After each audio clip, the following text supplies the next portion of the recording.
ಯೇಸು ಕ್ರಿಸ್ತನ ಮಹಾಪರಿಶುದ್ಧ ನಾಮದಲ್ಲಿ ನಿಮ್ಮೆಲ್ಲರನ್ನೂ ವಂದಿಸುವಂತವನಾಗಿದ್ದೇನೆ. Praise the lord. ಶಾಲೋಮ್. ಈ ಬೆಳಗಿನ ಜಾವದಲ್ಲಿ ವಾಕ್ಯ ಓದಿಕೊಳ್ಳೋಣ. ಯಾಕೋಬನು ಬರೆದ ಪತ್ರಿಕೆ 3ನೇ ಅಧ್ಯಾಯ 15ನೇ ವಚನ, 16ನೇ ವಚನ, 17ನೇ ವಚನ ಓದಿಕೊಂಡು ಸ್ವಲ್ಪತ್ತು ಧ್ಯಾನ ಮಾಡಿಕೊಳ್ಳೋಣ.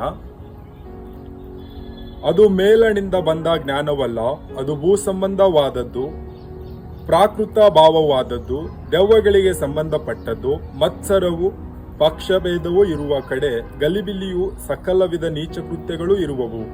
ಆದರೆ ಮೇಲಣಿಂದ ಬರುವ ಜ್ಞಾನವು ಮೊದಲು ಪರಿಶುದ್ಧವಾದದ್ದು, ಆಮೇಲೆ ಸಮಾಧಾನಕರವಾದದ್ದು, ವಿನಯವುಳ್ಳದ್ದು, ಸಂತೋಷವಾಗಿ ಒಪ್ಪಿಕೊಳ್ಳುವಂಥದ್ದು, ಕರುಣೆ ಮುಂತಾದ ಒಳ್ಳೆ ಫಲಗಳಿಂದ ತುಂಬಿರುವಂಥದ್ದು ಆಗಿದೆ. ಅದರಲ್ಲಿ ಚಂಚಲವೂ ಕಪಟವೂ ಇಲ್ಲ. ಈ ವಾಕ್ಯದಲ್ಲಿ ನೋಡುವಾಗ ಈ ವಾಕ್ಯ ಈ ರೀತಿಯಾಗಿ ಹೇಳ್ತಾ ಇದೆ.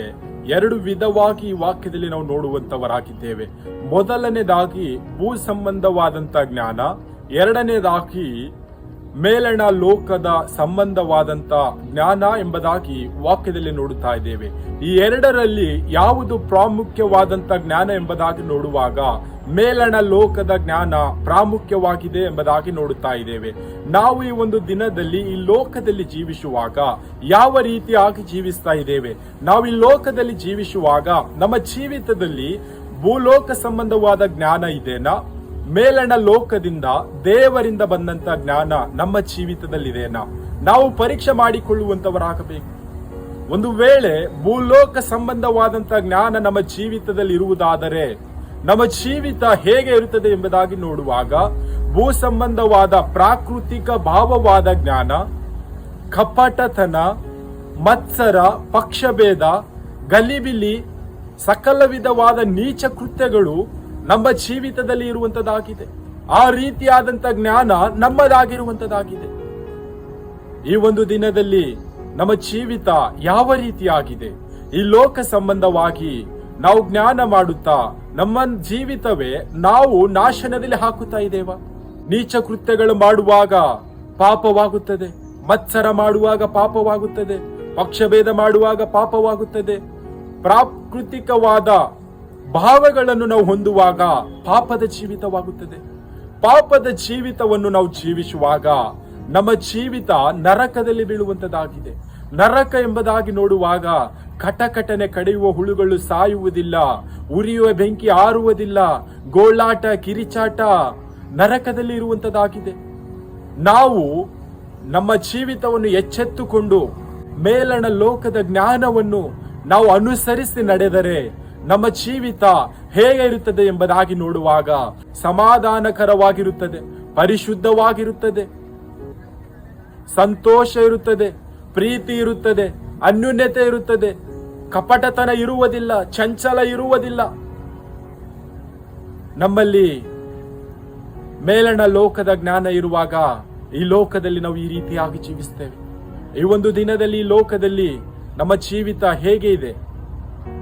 ಮೇಲಣ ಲೋಕದ ಜ್ಞಾನವನ್ನು ಹೊಂದಿಕೊಂಡು, ಯೇಸು ಕ್ರಿಸ್ತನ ಜ್ಞಾನವನ್ನು ಹೊಂದಿಕೊಂಡು ಈ ಲೋಕದಲ್ಲಿ ನಾವು ಜೀವಿಸುವಾಗ ಶಾಂತಿ, ಸಮಾಧಾನ, ಪ್ರೀತಿ, ಅನ್ಯೋನ್ಯತೆ, ಕರುಣೆ, ದಯೆ, ಉಪಕಾರ, ಒಬ್ಬರನ್ನು ಸಂತೈಸುವುದು, ಅನೇಕ ಜನರಿಗೆ ಆಶ್ರಯವಾಗಿರುವುದು ನಮ್ಮ ಜೀವಿತವಾಗುವಂತದ್ದಾಗಿದೆ. ಈ ಒಂದು ಸುಂದರ ಸಮಯವಾಗಿದೆ. ನಮ್ಮ ಜೀವಿತವನ್ನು ನಾವು ಪರೀಕ್ಷೆ ಮಾಡಿಕೊಂಡವರಾಗಿ ಈ ಲೋಕದಲ್ಲಿ ಜೀವಿಸುವ ಕಾಲವೆಲ್ಲ ಮೇಲಣ ಲೋಕದ ಜ್ಞಾನವನ್ನು ಆತುಕೊಂಡವರಾಗಿ, ಮೇಲಣ ಲೋಕದ ಜ್ಞಾನವನ್ನು ನಾವು ಬಲವಾಗಿ ಹಿಡಿದುಕೊಂಡವರಾಗಿ ಸಂತೋಷ, ಸಮಾಧಾನ, ಪರಿಶುದ್ಧರಾಗಿ, ನೀತಿವಂತರಾಗಿ, ನಿತ್ಯ ಜೀವದ ನಿರೀಕ್ಷೆ ಹೊಂದಿಕೊಂಡು ರಕ್ಷಣೆಯಲ್ಲಿ ನಾವು ಜೀವಿಸುವಂತವರಾಗೋಣ. ನಿತ್ಯ ಜೀವ ನಿರೀಕ್ಷೆಯಲ್ಲಿ ಯಾವಾಗಲೂ ನಾವು ಯೇಸು ಕ್ರಿಸ್ತನೊಟ್ಟಿಗೆ ಸಂತೋಷಿಸುವುದು, ಆನಂದ ಪಡುವಂಥದ್ದು. ಮೇಲಣ ಲೋಕದ ಜ್ಞಾನವನ್ನು ಹೊಂದಿಕೊಂಡು ನಾವು ಜೀವಿಸುವುದಾದರೆ ಯೇಸು ಕ್ರಿಸ್ತನೊಟ್ಟಿಗೆ ನಿತ್ಯ ಜೀವದಲ್ಲಿ ನಾವು ಸಂತೋಷಿಸುವಂತವರಾಗಿದ್ದೇವೆ. ಈ ಒಂದು ದಿನದಲ್ಲಿ ನಮ್ಮ ಜೀವಿತದಲ್ಲಿ 2 ಮಾರ್ಗಗಳಿದೆ. ಆಯ್ಕೆ ನಮ್ಮದಾಗಿದೆ. ಭೂಲೋಕದ ಜ್ಞಾನವನ್ನು ಆಯ್ದುಕೊಂಡರೆ ನರಕಕ್ಕೆ ನಾವು ಹೋಗುತ್ತೇವೆ. ಮೇಲಣ ಲೋಕದ ಜ್ಞಾನವನ್ನು, ಯೇಸು ಕ್ರಿಸ್ತನ ಜ್ಞಾನವನ್ನು ನಾವು ಆಯ್ದುಕೊಂಡರೆ ನಿತ್ಯ ಜೀವವನ್ನು ಹೊಂದಿಕೊಳ್ಳುವಂತವರು ನಾವಾಗಿದ್ದೇವೆ.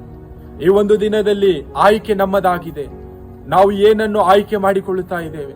ಭೂ ಸಂಬಂಧವಾದ ಜ್ಞಾನ ಆಯ್ಕೆ ಮಾಡಿಕೊಳ್ಳುತ್ತಾ ಇದ್ದೇವಾ? ಪರಲೋಕದ ಜ್ಞಾನವನ್ನು, ಮೇಲಣ ಲೋಕದ ಜ್ಞಾನವನ್ನು, ಯೇಸು ಕ್ರಿಸ್ತನ ಜ್ಞಾನವನ್ನು ನಾವು ಹೊಂದಿಕೊಂಡು ಈ ಲೋಕದಲ್ಲಿ ಜೀವಿಸುತ್ತಾ ಇದ್ದೇವಾ? ಒಂದು ವೇಳೆ ನಮ್ಮಲ್ಲಿ ಜ್ಞಾನವಿಲ್ಲ ಎಂಬುದಾಗಿ ನೋಡುವಾಗ, ನಾವು ಯೇಸು ಕ್ರಿಸ್ತನಲ್ಲಿ ಕೇಳುವಾಗ, ಯಾವನಿಗಾದರೂ ಜ್ಞಾನ ಕಡಿಮೆ ಆಗಿದ್ದರೆ ನನ್ನಲ್ಲಿ ಕೇಳಿಕೊಳ್ಳಲಿ, ನಾನು ಹಂಗಿಸದೆ ಉದಾರ ಮನಸ್ಸಿನಿಂದ ಕೊಡುತ್ತೇನೆ ಎಂಬುದಾಗಿ ಯೇಸು ಕ್ರಿಸ್ತನು ಹೇಳಿದ್ದಾನೆ. ನಾವು ಈ ಲೋಕದಲ್ಲಿ ಜೀವಿಸುವ ಕಾಲವೆಲ್ಲ ಯೇಸು ಕ್ರಿಸ್ತನ ಜ್ಞಾನವನ್ನು ಹೊಂದಿಕೊಂಡು, ಮೇಲಣ ಲೋಕದ ಜ್ಞಾನವನ್ನು ಹೊಂದಿಕೊಂಡು ನಮ್ಮ ಜೀವಿತವನ್ನು ನಡೆಸುವಂತವರಾಗೋಣ, ನಮ್ಮ ಕುಟುಂಬವನ್ನು ನಡೆಸುವಂತವರಾಗೋಣ, ನಮ್ಮ ಕೆಲಸ ಕಾರ್ಯಗಳನ್ನು ನಡೆಸುವಂತವರಾಗೋಣ. ಈ ರೀತಿಯಾಗಿ ನಾವು ಜೀವಿಸಿ ನಿತ್ಯ ಜೀವದ ನಿರೀಕ್ಷೆ ಹೊಂದಿಕೊಂಡು ಯಾವಾಗಲೂ ಪರಿಶುದ್ಧರಾಗಿ, ನೀತಿವಂತರಾಗಿ, ಸಮಾಧಾನ, ಶಾಂತಿ, ಪ್ರೀತಿ, ನಂಬಿಕೆ, ಅನ್ಯೋನ್ಯತೆಯಲ್ಲಿ ನಾವು ಜೀವಿಸುವಂತವರಾಗೋಣ. ಕರ್ತನು ಈ ವಾಕ್ಯ ನಮ್ಮೆಲ್ಲರ ಆತ್ಮೀಯ ಬಗೆಗೆ ಆಶೀರ್ವದಿಸಲಿ. ಆಮೆನ್.